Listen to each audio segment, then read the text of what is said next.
Hello, welcome to St James's Park for this, the first video of Through Magpie Eyes,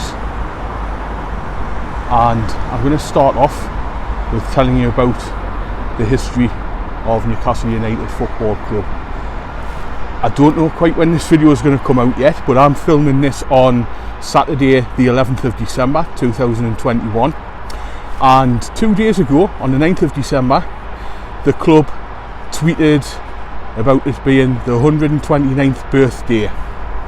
Now that's not actually true. The club have always said that they were founded in 1892 officially. That is when they became Newcastle United. It's not when the club was actually founded. The club was founded 11 years earlier in November of 1881. So in this video what I want to do is to tell you a little bit about that lost history, the period before they were called Newcastle United, the grounds that they used to play at. So I'm going to take you on a little journey about that now, and I hope you enjoy it. So I'm starting here in Baker. This is the junction of Rothby Street and Walker Road, the St Peter's Social Club there, and really this is where life for Newcastle United began.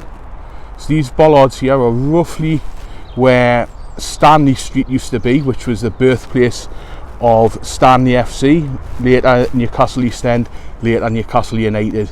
As you can see, Stanley Street doesn't really exist anymore, but back in the 1880s Baker was largely a working class area. It still is, but back then it consisted of rows and rows and rows of terraced houses which stood until the late 1960s, early 1970s, until they were pulled down. And the reason for that was as part of the post-war reconstruction. Officially it was felt as though the houses were in poor condition, they were regarded as slums. Now that's a little bit controversial because a lot of local people, a lot of people living in the area didn't feel that was the case. They felt that they were nice houses, they were in a close-knit community. They didn't want to leave that, they didn't want that to be disrupted, but that's what happened. The houses got pulled down and replaced by the Baker Wall housing estate, which we'll see little bits of in the next two videos, because the next grounds that the club moved to are not in what's now the Baker Wall. But anyway, we're getting ahead of ourselves a little bit. So like a lot of clubs, the foundation of Newcastle United came from a cricket club. So back in the 1870s, 1880s, into the 1890s, there'd be local cricket clubs formed, and basically a lot of the people involved with the club wanted to continue meeting and playing together over the winter, with cricket being a summer sport. That wasn't possible, so they decided to have games of football. That's exactly what happened here. So there was a Stanley Cricket Club formed by the residents of Stanley Street and the surrounding area, and in around 1880 they started having informal games of football, kickabouts over the winter, and the following November of 1881 they made that formal by establishing Stanley Football Club, and they played the first game against Elsick Leatherworks Reserves, and they won that game 5-0. So they only really stayed in Stanley Street for a couple of months. The name Stanley FC didn't survive either. Reason being is now they were official and they were playing, formal established games rather than just kickabouts. They were starting to get confused with teams from Stanley and County Durham, mainly two teams called Stanley Knops and Stanley Albion. So they decided to change the name to Newcastle East End, and they were really needing a permanent home because the playing fields here near Stanley Street weren't particularly good enough for a team now playing official games rather than just kickabouts. So they started looking for a new ground. It did take a few months, and they did jump a couple of locations there. So we're going to go on to their next ground, which is up at Union Road. So over there we've got Union Road in Baker, And roughly where I'm standing now are the playing grounds on Union Road, which used to exist, and this was where Newcastle East End played a few games. This was like their second ground after Stanley Street. As you can see, we're on the edge of the Biker Wall housing estate now, so things have changed a lot. So as I say, East End only stayed here for a few games. It didn't stay long. Then they moved across to the other side of the Biker Wall estate, the Brinkburn Street, and that's where we're going to go to next.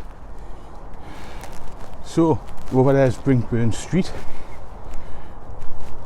and this little bit of greenery is called Priory Green, and you can see we're inside the Biker Wall complex here. But yeah, this place was here as playing fields back in the 1880s, and it is where Newcastle East End fleetingly played, just for a few games. So obviously that started out in Stanley Street, moved on up to Union Road where we've just been, and then they came here for a short time before they moved across to Heaton Junction next to Chillingham Road in Heaton, probably about a mile away from there, and that's where we're going to go to next. So this is Heaton Junction. This is in the Heaton area of Newcastle, just neighbouring Biker. We're probably about half a mile away from East End's second ground, which was at Union Road. As you can see, we're right next to the railway. This is the East Coast main line between London and Edinburgh. You've got the Tyne and Wear Metro there in the background as well. Further over there's a big train depot at Heaton, so we're quite close to that, so there's lots of sidings, lots of sheds and depots and what have you. But yeah, right here where that blue shed is pretty much East End's old Heaton Junction ground. And they were here for 10 years, so they really did make a home for themselves between 1882 and 1892. They established themselves as one of the top sides in the northeast of England. They turned professional. They were in the Northern League. The ground here could hold 10,000 people. It had terracing, it had a pavilion, had a stand, even had a press box, which at the time was quite groundbreaking, quite unusual. So they were turning into a pretty significant club. They also formed a rivalry with another club in the city called Newcastle West End, who were formed in 1882. Like East End, they'd had a little bit of a nomadic existence for the first few months before they settled or at a ground on the western edge of the city centre, and that ground was called St James's Park. So in 1890, East End took a further step in establishing themselves, and this really did push them on. They had a share issue, so they issued 2,000 shares at 10 shillings a piece, which is 50 pence in today's money. They were sold to supporters and local business people, mainly in the pubs in and around the Heaton and Biker areas of Newcastle.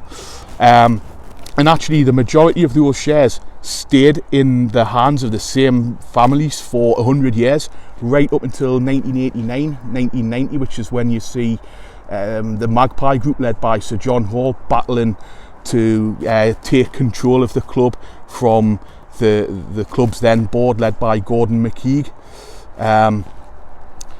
So the share issue was a real success for East End.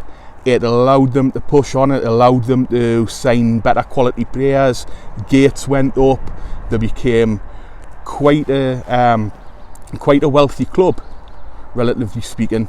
And West End, seeing this, decided to do the same thing. They'd had a few financial issues. They thought a share issue might relieve those and might pump some money into the club. Unfortunately, it wasn't as successful as East End's initiative. It did fail, and it caused West End some further financial difficulties, which ultimately would come to a head a couple of years down the line and lead to a very significant event in the history of Newcastle United, and we're going to cover that just next. So this is Rothby Terrace in Heaton, again in the East End of Newcastle, and the reason why we're here is because Rothby Terrace was the street on which an East End director called Joseph Bell lived, and at the end of the 1891-1892 season, his home was the venue of a significant meeting between the directors of Newcastle East End and their counterparts over at West End. So the reason for the meeting was because of the financial difficulties that Newcastle West End had found themselves in. They realised that the club was not really a going concern, that it couldn't continue any longer, so they decided that they would wind the club up. That would leave Newcastle East End as being the city's only professional club, and with that in mind, William Neesham, one of the directors at West End, had the idea that East End should move over to St James's Park, with it being the superior location in the city centre. It was regarded as the better ground anyway, but with East End having the better finances, they thought it would be for the benefit of the whole city if East End moves over. East End accepted that idea. They moved over to St James's, they took up the lease, they played their first game there in September of 1892. That was a friendly against Celtic, which they lost 2-0, and that's really where the modern history of Newcastle United begins. So this is Bath Lane, as the sign says. We're right next to a section of the town walls, and if I spin round over here, this is Stanley Street. This is part of the Chinatown district, and we're actually quite close to St James's Park as well, only a minute or two's walk away. So the club, Newcastle East End, moved over to St James's ahead of the start of the 1892-93 season, and almost immediately it became apparent that a new name was needed. Obviously the club were no longer playing in the East End of the city, they'd moved away from Heaton, with West End folding. They were the only professional club in the city, so there was a new name needed to attract support from, across the city there, unify the city, so to speak. And so a meeting was held on the 9th of December 1892 to discuss a new name right there at Bath Lane Meeting Hall. And a few names were under discussion. So there was Newcastle City, there was Newcastle FC, there was Newcastle Rangers, which was also the name of an earlier team that had existed in the city, and there was also City of Newcastle, which is a little bit of an unusual one. But there's one name that stood out above all the others, and that was Newcastle United. And so the motion carried that Newcastle East End would change their name to Newcastle United. And in popular terms, in terms of programmes and what have you, and tickets and match reports, everything from then on said Newcastle United. But officially, through the legal channels, the name wasn't registered and verified until 1895. So it took another 3 years for the name Newcastle United to become official. So I hope you enjoyed that little video there about Newcastle United's early history. Thanks very much for watching, and I'll see you next time. Goodbye now.